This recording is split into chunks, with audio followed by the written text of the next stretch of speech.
सोचता कि दुनिया में इतनी महंगाई क्यों हो रही है। धीरे धीरे हर एक चीज की कमी बताई जा रही है और वहीं दूसरी तरफ इंसानों को नई नई चीजों की आदत लगाई जा रही है। इस आदत को एल्गोरिदम का नाम दिया जाता है, लेकिन ये सिर्फ एल्गोरिदम नहीं है, ये वसवसा है। ये वही करीन और हमजाद है जिसे हर इंसान के बारे में सब पता है। वो हर चीज की रिपोर्ट अपने मास्टर इब्लीस/लूसीफर तक पहुंचाता है और इब्लीस हर एक सिस्टम बनाता है। इंसान क्या खाएगा, क्या सोचेगा, क्या करेगा और दुनिया को क्या दिखाया जाएगा, इंसानों को किस तरफ भगाना है, उन्हें किस तरह उलझाना है, ये सारी प्लानिंग वही करता है। उसके पास हर इंसान का डेटा है। लूसीफर/इब्लीस को रिपोर्ट फ्रीमेसन और इल्यूमिनाती करते हैं और आज के दौर में बड़े बड़े बिजनेसमैन। फिर वही रिपोर्ट पॉलिटिशियन तक पहुंचती है जो धीरे धीरे हर एक देश को गुलाम बनाना चाहते हैं ताकि पूरी दुनिया के इंसानों को उस एक दिन के लिए तैयार किया जाए जिसका इंतजार लूसीफर उस दिन से कर रहा है जब से उसे आसमान से नीचे उतारा गया। उसी दिन से वो इंसानों से बदला ले रहा है और उसका बदला उस दिन पूरा होगा जब दज्जाल के आने पर दुनिया के आधे से ज्यादा लोग गुमराह हो जाएंगे और अल्लाह से दूर कर दिए जाएंगे। इस दुनिया में जो सिस्टम बन रहा है वो सिर्फ इंसानों को कंट्रोल करने के लिए नहीं है, बल्कि इंसानों को ये यकीन दिलाने के लिए है कि ये दुनिया तुम्हारी है। इब्लीस सबको धोखा दे रहा है।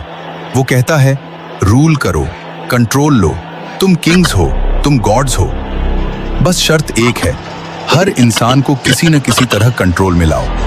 एल्गोरिदम के जरिए, टेक्नोलॉजी के जरिए, सिस्टम के जरिए।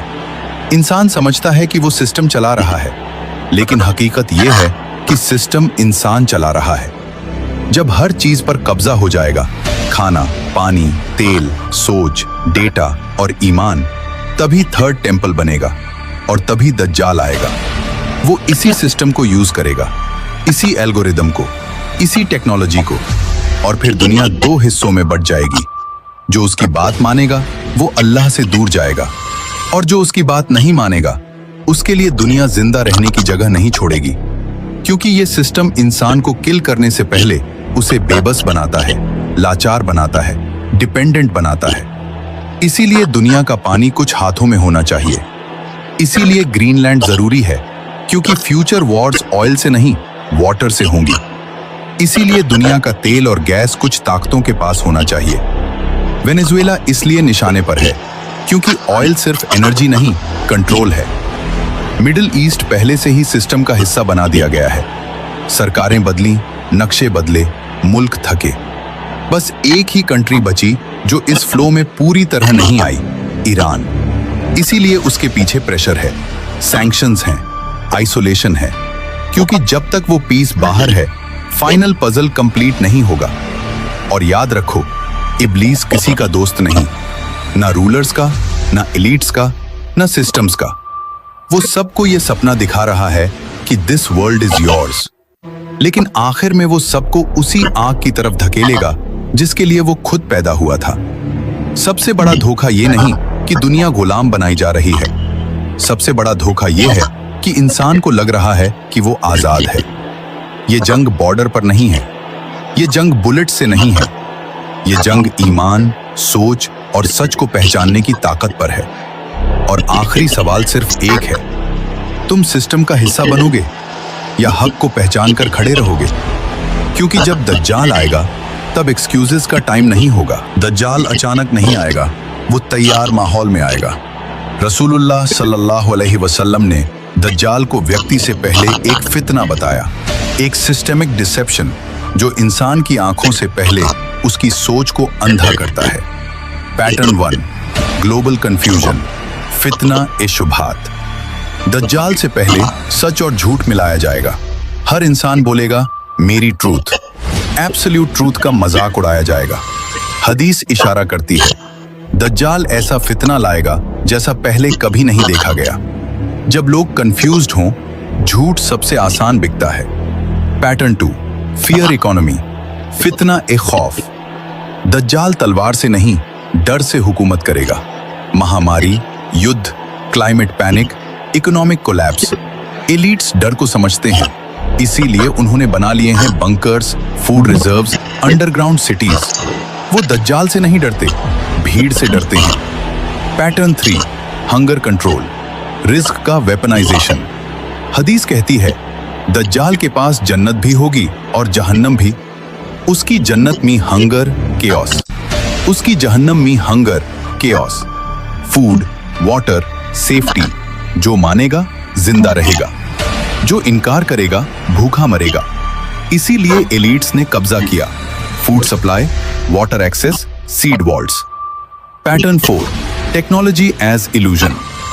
दज्जाल का सबसे खतरनाक हथियार तलवार नहीं, इल्यूजन।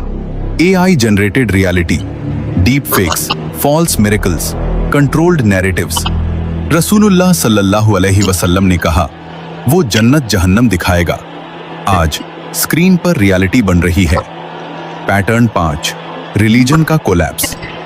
दज्जाल से पहले दीन को पर्सनल बिलीफ बना दिया जाएगा। हक बोलने वाले एक्सट्रीमिस्ट कहलाएंगे, उल्मा साइलेंट कर दिए जाएंगे। जब दीन कमजोर होता है, फॉल्स मसाया के लिए जगह बनती है। Pattern 6, one world dependency. दज्जाल ग्लोबल सिस्टम के बिना नहीं आ सकता। One economy, one narrative, one fear, one saviour. इसीलिए एलीट्स सेंट्रलाइजेशन बनाते हैं, लोकल सेल्फ सफिशिएंसी तोड़ते हैं। तो एलीट्स क्या जानते हैं? एलीट्स जानते हैं कोलैप्स इनएविटेबल है, पैनिक डेडली होता है। मासेस को कंट्रोल करने के लिए फॉल्स सेवियर चाहिए। दज्जाल प्रॉब्लम बनकर नहीं आएगा, वह सॉल्यूशन बनकर आएगा। सबसे खतरनाक बात, रसूल सल्लल्लाहु अलैहि वसल्लम ने यह नहीं कहा दज्जाल सबसे ताकतवर होगा, बल्कि कहा वह सबसे ज्यादा फॉलो किया जाएगा। मतलब वह लोगों को मजबूर नहीं करेगा, लोग खुद उसके पीछे चलेंगे। कुरानिक सर्वाइवल कोड, सूरह अल-कहफ। दुनिया से अटैचमेंट कम, रिस्क पर यकीन, सिस्टम पर नहीं। Thinking over following. Elites bunkers इसलिए नहीं बना रहे कि दज्जाल आएगा, बल्कि इसलिए कि लोग पैनिक करेंगे और दज्जाल को सेवियर मान लेंगे। अब सोचो, क्योंकि सोच ही बचाती है। सुनो, आज दुनिया में कुछ अजीब हो रहा है।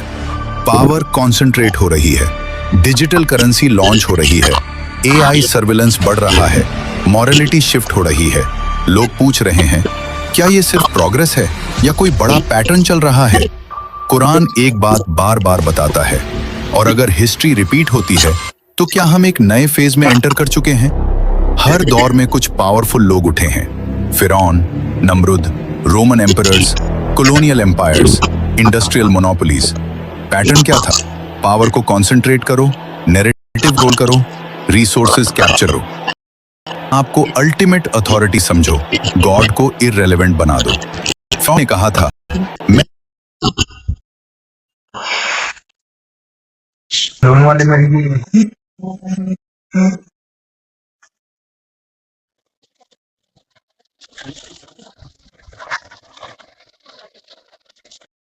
सबसे बड़ा रब हूं। ये सिर्फ लफ्ज नहीं, ईगो का पक्ष था। आज लैंग्वेज मॉडर्न हो गई है, लेकिन ईगो खत्म हो गया। आज के जमाने में रब शब्द यूज से नहीं होता, लेकिन system, global order, data control, surveillance grid use होता है। पैटर्न सटल हो गया है, लेकिन एग्जिस्ट करता है। शैतानी पैटर्न, टेम्पटेशन मॉडल।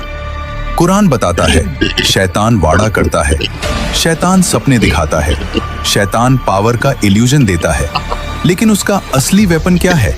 वसवसा। साइकोलॉजी कहती है, temptation to justification to normalisation to collapse. पहले ईगो को टेम्प्ट करो, फिर गलत को जस्टिफाई करो, फिर उसे नॉर्मल बना दो, फिर सोसाइटी कोलैप्स कर जाती है। आज देखो, shame reduce, sin normalise, pleasure worship, faith ridicule, truth relative. ये मॉरल इन्वर्जन है। दज्जाल pattern, system before the person. हदीथ में दज्जल का फिटना सबसे बड़ा बताया गया है, लेकिन दज्जाल एक दिन अचानक अपीयर नहीं होता। पहले एनवायरनमेंट प्रिपेयर होता है, फियर स्प्रेड होता है, इकोनॉमिक इंस्टेबिलिटी बढ़ती है, लोग मेंटली एग्जॉस्टेड होते हैं, ट्रूथ कंफ्यूज होता है, सेवियर साइकोलॉजी डेवलप होती है। हदीथ का एक कॉन्सेप्ट है, वो जन्नत दिखाएगा जो असल में जहन्नुम होगी। इसका साइकोलॉजिकल मतलब क्या हो सकता है? False security, false stability, false solution. जब लोग सर्वाइवल मोड में होते हैं तो जो प्रोवाइडर दिखता है वही सेवियर लगता है। Power concentration reality. अब बैलेंस समझो। हर चीज कॉन्स्पिरेसी नहीं होती, लेकिन पावर कंसंट्रेशन रियल है। कॉर्पोरेट मोनोपोलीज रियल हैं, मीडिया नैरेटिव इन्फ्लुएंस रियल है, पॉलिटिकल लॉबिंग रियल है, डेटा कंट्रोल रियल है। लेकिन हर इवेंट को ऑकल्ट रिचुअल बनाना एनालिसिस को वीक कर देता है। हमें पैटर्न देखना है, एग्जैजरेशन नहीं। Normalisation of evil. सबसे डेंजरस चीज क्या है? ईविल का ऑर्डिनरी हो जाना, एप्स्टीन फाइल्स का आना और 2 दिन में सबका उसे भूल जाना, जबकि उसने ऐसे ऐसे गुनाह किए हैं जो आज तक किसी ने नहीं किया होगा। स्कैंडल आता है, शॉक होता है, 2 दिन डिस्कशन, फिर साइलेंस। साइकोलॉजी बोलती है outrage fatigue, desensitisation, information overload. Quran बोलता है दिल सख्त हो जाना। जब दिल रिएक्ट करना बंद कर दे, समझो क्राइसिस डीप है। हिस्ट्री का डिवाइन रूल। हर एम्पायर ने सोचा we are permanent. Babylon, Rome, Ottoman, British empire, सब गिरे। कुरान का एक पैटर्न है, जुल्म पीक पर जाता है, फिर रीसेट आता है। डिवाइन इंटरवेंशन इंसान की प्लानिंग से ज्यादा पावरफुल होती है। आखिरी जमाना फ्रेमवर्क। हदीस के मुताबिक फितना ज्यादा होगा, कंफ्यूजन ज्यादा होगा, वॉर्स बढ़ेंगे, इकोनॉमिक इम्बैलेंस होगा, फॉल्स लीडर्स आएंगे। फिर एक फेज आएगा जहां हक और बातिल का क्लियर कॉन्फ्रंटेशन होगा। इमाम मेहदी का कॉन्सेप्ट, ईसा अलैहिस्सलाम का रिटर्न। ये सिर्फ मिथ नहीं, ये मॉरल क्लाइमैक्स का सिंबल भी है। Quranic protection model. अगर दज्जाल का फितना साइकोलॉजिकल है तो प्रोटेक्शन भी साइकोलॉजिकल प्लस स्पिरिचुअल होगा। प्रोटेक्शन के पिलर्स। ईमान स्टेबल रखो, सूरह कहफ को रूटीन बनाओ, हर न्यूज वेरीफाई करो, फियर बेस्ड डिसीजंस से बचो, मॉरल क्लैरिटी रखो। सबसे बड़ा शील्ड क्या है? Clear thinking plus strong faith. Extremes से बचाओ। 2 एक्सट्रीम्स होते हैं। एक्सट्रीम 1 सब कुछ कॉन्स्पिरेसी है, एक्सट्रीम 2 कुछ भी नहीं हो रहा। बैलेंस्ड पोजीशन क्या है? पैटर्न देखो, एविडेंस देखो, इमोशनल रिएक्शन कंट्रोल करो, फेथ स्टेबल रखो। Final reflection. शैतान इन्फ्लुएंस करता है, एलीट्स पावर चेस करते हैं, लीडर्स सिस्टम एनफोर्स करते हैं, पब्लिक अडैप्ट कर लेती है, लेकिन अल्टीमेट कंट्रोल अल्लाह के पास। हिस्ट्री का फाइनल चैप्टर इंसान नहीं लिखता। अंधेरा कितना भी गहरा हो, नूर को बस एक लम्हा चाहिए। दुनिया का सबसे बड़ा टेस्ट टेक्नोलॉजी नहीं है, पॉलिटिक्स नहीं है, इकोनॉमी नहीं है।